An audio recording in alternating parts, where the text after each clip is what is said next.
Alhamdulillah wassalatu wassalamu ala Rasulillah wa ala alihi wa sahbihi wa mawala. Ada satu kaidah bahwa dalam solat wajib berdiri itu rukun, sehingga selama masih bisa berdiri ketika orang melaksanakan solat wajib, dia nggak boleh duduk. Lalu bagaimana ketika dia solat di pesawat? Jika tidak ada musola dan dia harus solat di kursi, selama masih bisa berdiri ketika membaca surat, maka dia harus berdiri. Sehingga Anda bisa praktikkan seperti ini. Misalnya baca surat takbiratul ihram, Allahu Akbar, kemudian membaca surat, baca Al-Fatihah, baca surat. Ketika Anda ruku', kita tidak mungkin ruku' karena di depan kita ini ada tembok. Maka ketika mau ruku', kita duduk. Allahu Akbar, Sami Allah liman hamidah, dan terus sampai selesai.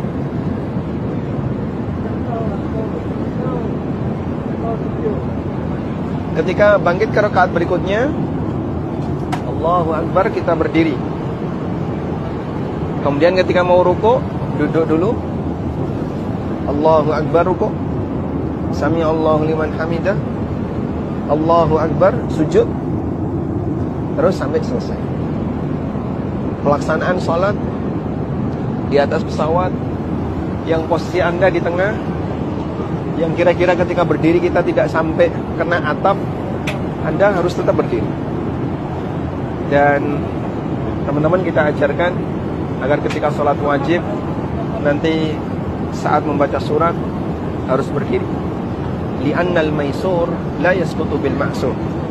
Karena bagian yang mudah untuk dilakukan tidak menjadi gugur disebabkan ada bagian yang sulit. Ada bagian yang sulit, kita tidak bisa ruku' dengan posisi berdiri, tapi kita masih bisa membaca surat dengan posisi berdiri.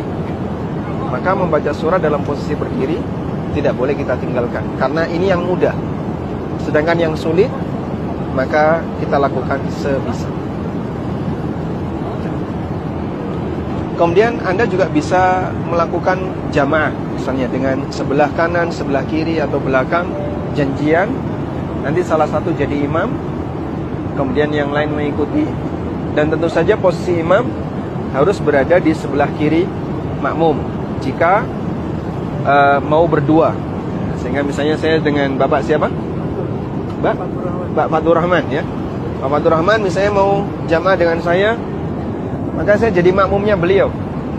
Nanti beliau ketika berdiri sholat, saya berdiri di